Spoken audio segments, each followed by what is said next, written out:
भोजन सात्विक होना चाहिए।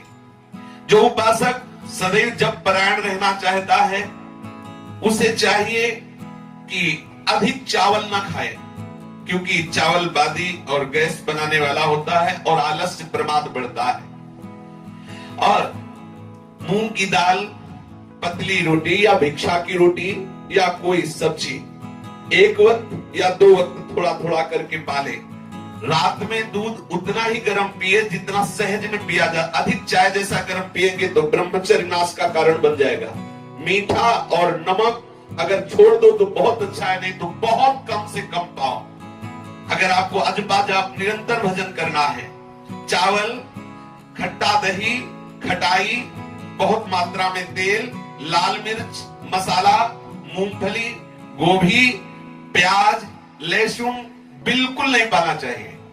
ये इसलिए वर्णन कर रहे हैं कि अगर आप मूंगफली पाओगे तो इसका परिणाम देखा गया है, ये कब्ज बनाती है, बहुत गर्म होती है, उपासक को बर्दाश्त नहीं हो पाएगा, उसके ब्रह्मचर्य को बर्दाश्त नहीं होगा। गोभी भी गैस्ट्रिक होती है। ये जितने पदार्थ लिखे हैं भजन में हानि करने वाले हैं। मांस आदि तो सर्वथा त्याज्य है और प्याज लहसुन के लिए महापुरुषों से और शास्त्रों में लिखा पाया गया है कि जो प्याज लहसुन पाता है उसे अंत में प्रेत की योनि प्राप्त होती है। इसीलिए हमारे यहाँ खान पान में बहुत सावधानी का बर्ताव किया गया है। प्याज लहसुन आदि किसी भी तरह से हमारे उदर में नहीं जाना चाहिए। यदि आप भजन करना चाहते हैं तो भोजन के संबंध पर पहले विचार कर लीजिए, क्योंकि भोजन के रस से ही शरीर, प्राण और मन का निर्माण होता है। जो अशुद्ध भोजन करते हैं उनका शरीर अशुद्ध हो जाता है, उनके प्राण क्षोभयुक्त हो जाते हैं, चित्त में सदैव ग्लानि बनी रहती है। जिसमें ग्लानि होती है चित्त में, जो शरीर बोझा सा लग रहा है, प्रमाद छाया हुआ है, वो कैसे मंत्राकार वृत्ति कर सकता है। शुद्ध अन्न का भोजन करो। चित्त के मल का, विक्षेप का निवारण केवल भोजन से ही हो जाएगा। आप केवल सात्विक, कम और शुद्ध भोजन करें। अगर सतोगुणी भोजन है, भूख से थोड़ा ज्यादा कर लिया जाए तो रजोगुण आ जाएगा। वही सतोगुणी भोजन यदि और ज्यादा कर लिया जाए तो तमोगुण बढ़ जाएगा। है सतोगुणी, लेकिन भूख से आप अधिक पाले तो रजोगुण, और अधिक पाले तो तमोगुण बढ़ जाएगा। सतोगुण भोजन भी तमोगुण बढ़ा देगा। अन्न का सबसे बड़ा दोष है अधर्म के द्वारा कमाया हुआ अन्न। अन्याय से, बेईमानी से, चोरी से, डकैती से, छल से जो धन कमाया जाता है, यदि वो अन्न कहीं साधक के शरीर में चला जाए तो मंत्र को बिल्कुल नहीं चलने देगा, रोक देगा। ये महापुरुषों के वचन है। जो हम गुरु मंत्र जपा जाप करना चाहते हैं, सतत जाप करना चाहते हैं, रोक देगा वो अन्न। आपको भजन में रुचि नहीं होगी। अन्न दोष महादोष है। चित्त शुद्ध का निर्माण करने के लिए हमें अन्न पर बहुत ध्यान देना चाहिए। जो लोग अन्य साधन तो संभालते रहते हैं लेकिन अन्न पर ध्यान नहीं करते, उनका साधन नहीं बनता है। अब हमें पता नहीं सामने वाला भंडारा गौ हत्या करके करवा रहा है कि किसी के मरने वाला करवा रहा है कि या किसी का संकल्पित करवा रहा है। वो तो आया 5 लाख दे दिए, संतों को पवाओ, संतों की बुद्धि क्या होगी, किस तरह का अन्न धन है, ये थोड़ा देखना चाहिए। अगर हमें पता ना हो कि किस उद्देश्य से भंडारा कराया जा रहा है, कौन करवा रहा है, तब तक नहीं पाना चाहिए। क्योंकि अगर वो वैष्णव नहीं है, वो किसी गलत आचरण से करके पवा रहा है, तो हमारी बुद्धि निश्चित गलत आचरण में हो जाएगी, निश्चित। ठाकुर जी के महल में जो भोग लगता है वो वही पचा सकता है जो रात दिन वहां सेवा करता है। नहीं तो थोड़ा किनका प्रसाद लेकर के विरक्त हो तो माधुकरी वृत्ति से जो भी प्राप्त हो ठाकुर को अर्पित करके पाओ। क्योंकि मधुकरी महाप्रसाद है, परम शुद्ध अन्न है, उसमें किसी का अधिकार नहीं। जब दरवाजे पे जाके राधेश्याम बोलते हैं, जो टुकड़ा मिलता परम पवित्र, और गृहस्थ अपने द्वारा कमाए हुए, सतधर्म के द्वारा कमाए हुए धन से अपना उदर पोषण करे। अगर ऐसा करेगा तो मंत्र सहज में स्फुरित होगा। अन्न दोष होने से भजन में मन नहीं लगता, किया हुआ भजन का जो अनुभव वो भी छूटने लगता है। तमोगुण की वृद्धि हो जाती है। अधिकांश फिर साधक आलस्य और प्रमाद में पड़ करके गंदी क्रियाएं करने लगता है। देख लो, ये महापुरुषों के वचन है। यदि आपका आहार शुद्ध नहीं होगा तो प्रमाद, आलस्य और गंदे आचरणों में रति हो जाएगी। उसके चित्त का मल दूर होना तो दूर रहा और मल बढ़ने लगता है। अपनी कमाई का अन्न दूसरे का चित्त जिसमें ना दुखा हो, बेईमानी ना की गई हो, ऐसे अन्न से अपना चित्त शुद्ध करे गृहस्थ और सतत भजन करे। और विरक्त सदैव माधुकरी वृत्ति से अपना उदर पोषण करे। वैष्णव जनों से, ब्रजवासियों से अन्न लेकर के, आवश्यकता की सामग्री लेकर अपनी साधना में मगन रहे। भोजन में सबसे पहले बात देखनी है कि ये भोजन पवित्र है कि नहीं, किस उद्देश्य से दिया गया, तभी उपासक ले। माधुकरी में इसका कोई विधान नहीं। पूर्वज जो हमारे गुरुजन हुए हैं, माधुकरी वृत्ति में अगर कोई 4 रोटी और ढेर सारी सब्जी दाल और ये सब दे तो नहीं लेते थे, या तो आधी रोटी। हमारे गुरुदेव भगवान ने बताया कि वैसे उत्तम है 4 रोटी का 1 टुकड़ा, अगर ऐसा नहीं तो आधी रोटी, अगर ऐसा भी ना हो तो 1 रोटी। अगर 2 रोटी ले ली तो इसके बाद फिर माधुकरी वृत्ति ही नहीं मानी जाएगी। आप बैठ के पा लिया, फिर क्या, फिर 4 रोटी एक ही जगह से सब बंधवा लिया, ये नहीं। हम 5 घर जाएंगे, प्रारब्ध अनुसार भगवत इच्छा से जो मिलेगा वो ले। थोड़ा थोड़ा, अगर दाल सब्जी थोड़ी थोड़ी ले ली, 1-1 टुकड़ा रोटी, आधी आधी 1-1 ले ली, 5-7 घर चले गए, 7 रोटी हो गई, हमारा काम बन गया। जो मनाया शुद्ध, एक बार आज पाया, अगर बच गई तो कल पाया। माधुकरी में बासी अन्न नहीं माना जाता, माधुकरी को बासी नहीं कहते। महापुरुषों ने तो 10-10 दिन, 20-20 दिन की रोटी मांग के लाके उसे टांग दी, उससे पाते रहे हैं।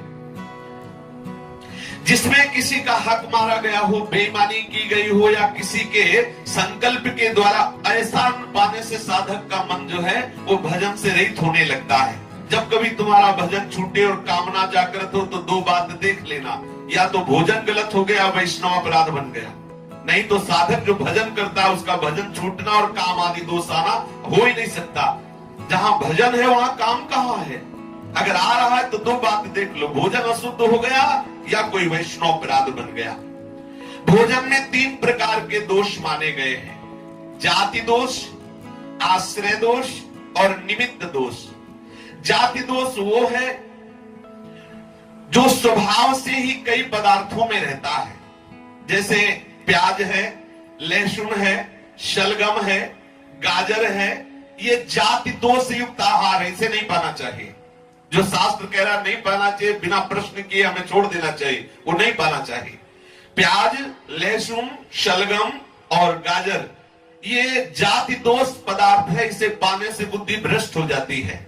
देखो अभी पीछे निकला था कि जो प्याज लहसुन पाते हैं उनको मरने के बाद जो है वो प्रेत योनि की प्राप्ति होती। प्राय हर संप्रदाय में निषेध। हमें तो नहीं लगता किसी वैष्णव उपासना में, किसी उपासना में अगर प्याज लहसुन का तो कहीं हमने नहीं देखा। आदि गुरु भगवान शंकराचार्य की उपासना में पहले ही बोल देते हैं, तुम्हारे यहाँ अगर भिक्षा में प्याज लहसुन हो तो हमें मत देना। हमने देखा प्याज लहसुन गाजर ये जो निषेध है, शलगम आदि, ये हमें नहीं पाना चाहिए, क्योंकि ये भजन विरोधी पदार्थ है। स्थान के कारण बहुत सी वस्तुएं अपवित्र हो जाती है। जैसे दूध है, शराबी के घर का हो तो नहीं पीना चाहिए। अब यहाँ तो मिलेगा ही नहीं, क्योंकि सबके घर में शराब चलती है। जहां शराब की रसोई से वो दूध अगर ले गाय का भी तो अपवित्र हो जाता है, ये स्थान दोष से दूषित हो गया। मान लो शराब की बोतल वही रखी, वही गाय का दुहा हुआ दूध रखा है, इतनी अपवित्र है शराब की, वो दूध उपासक के पीने लायक नहीं रह गया। फिर सोचो जो शराब पीते उनका हृदय कितना पवित्र होगा। और कहते हैं कि अरे क्या है, वो तो ड्रिंक करते हैं, यहाँ ड्रिंक करो ये, और वहां यमराज तुम्हें ड्रिंक करवाएंगे। जलता हुआ खोलता हुआ लोहा, भागवत में लिखा है, खोलता हुआ लोहा जबरदस्ती उसको पिलाया जाता है। लो गए थे भजन करने, जिभ्या से नाम जप नहीं किया, दूसरों का मांस खाया, शराब पी तो भोगो। अपवित्र हो जाता है वस्तु स्थान से। जैसे जिस रसोई में कभी मांस बना हो तो वहां का भोजन नहीं लेना चाहिए, क्योंकि वो रसोई भ्रष्ट हो गई, वो रसोई हमारे भोजन के योग्य नहीं है। बहुत समय धीरे धीरे गलत आता जा रहा है। कहां मधुकरी मांगे? जो शराब ना पीता हो, जो मांस न खाता हो, जो ऐसे आचरण ना करता हो, उसके यहाँ अन्न लेने से हृदय बड़ा पवित्र होता है। अब प्रायः धीरे धीरे ये सब दोष आगे बढ़ते जा रहे हैं। और आश्रय दोष, जैसे जिसके घरों में कुत्ता है, उसके घर से जो भोजन सामग्री वो तो कुत्ता को ऐसे प्यार करते हैं जैसे गाय के बछड़े को प्यार किया जाता है। प्यार करना कोई दोस्त नहीं, भगवान सबके अंदर वास करते हैं, लेकिन शास्त्र मर्यादा है। यदि रसोई में भोजन बन रहा और वहां कुत्ता चला गया तो भोजन ठाकुर के भोग योग्य नहीं रह गया, वो ठाकुर का भोग नहीं लगेगा, वो भिक्षा देने योग्य नहीं रह गया उपासकों को। अब यहाँ तो वही खंबे में लघुशंका कर रहा है, वही बगल में रसोई है, वही चाट रख, कैसी है पवित्र। यही है कलयुग भगवान का। घर घर पे कुत्ता को द्वारपाल बताया गया है, दरवाजे के बाहर उसे भोजन दे दो, दरवाजे के बाहर उसकी व्यवस्था कर दो। जरूरी थोड़ी ठाकुर सेवा की जगह रसोई में और घर में सब जगह लेते उसे घूमो। एक मर्यादा है, शास्त्र मर्यादा है, पर वो भगवान कलयुग का प्रभाव है कि जो दरवाजे के बाहर वो दरवाजे के अंदर, जो दरवाजे के अंदर उनको दरवाजे के बाहर कर दिया गया। ये कलयुग का प्रभाव है। साधक को इन तीन दोषों का विचार करके ही भोजन करना चाहिए। अगर बहुत उसके घर में कुत्ते आदि ऐसा शराब पीना, मांस खाना आदि है, तो भले कोई हो, हमें उसके घर भिक्षा नहीं लेनी चाहिए, जानकारी कर लेनी चाहिए, फिर माधुकरी लेनी चाहिए। गौ का दूध और गाय का घी, सफेद तिल, मूंग की दाल, कंद, केला, आम, नारियल, आंवला और धान, जौ, जीरा, नारंगी, ये हविष्यान्न माने गए हैं। अगर इस अन्न का बना हुआ भोजन हो, इतने अन्न का, उनमें से आप लेकर पाए तो कुछ ही दिनों में अभ्यास करने पर आपका आजोबाज आप चलने लगेगा। भोजन का बहुत बड़ा प्रभाव है। 2 दिन आप पवित्र अन्न बनाकर ठाकुर को भोग लगा के पाए, 4 दिन समोसा की चटनी पाके देखे कैसा लगता है, खुद आपको अनुभव में आएगा। जब आपका अंतःकरण पवित्र तो आपको लगता है अरे कुछ नहीं होता। आप क्या जानो होता है नहीं, जिस पद्धति से कहे वैसे रहो, फिर पाके बताओ, तब आपको पता चलेगा कैसा प्रभाव है दूषित अन्न का। कभी भी बिना औषधि के शहद का प्रयोग उपासक ना करें। शहद का प्रयोग केवल आयुर्वेदिक औषधि के लिए है। आप औषधि ले रहे हो तो शहद अनुपात से ले सकते हो, क्योंकि शहद मक्खियों का संग्रह किया हुआ आहार उनसे छीना जाता है। अगर आप केवल स्वाद दृष्टि से लेते हैं तो आपकी बुद्धि भ्रष्ट हो जाएगी, भजन में मन नहीं लगेगा। शहद औषधि के लिए केवल स्वीकार करने की बात कही गई है। और ये जो नमक है बहुत मात्रा में साधक न ले। पान बिना भगवद अर्पित किए हुए अगर पान है तो उपासक को नहीं पाना चाहिए। गाजर नहीं पानी चाहिए, मसूर की दाल नहीं पानी चाहिए, कोदो नहीं पाना चाहिए, माधुकरी रोटी के सिवा बासी अन्न नहीं लेना चाहिए, रूखा अन्न जो कब्ज बनावे नहीं पाना चाहिए, और जो अन्न में दुर्गंध आने लगी हो नहीं पाना, और जिन बर्तनों में अशुद्ध भोजन पका हो उन बर्तनों का भोजन नहीं लेना चाहिए।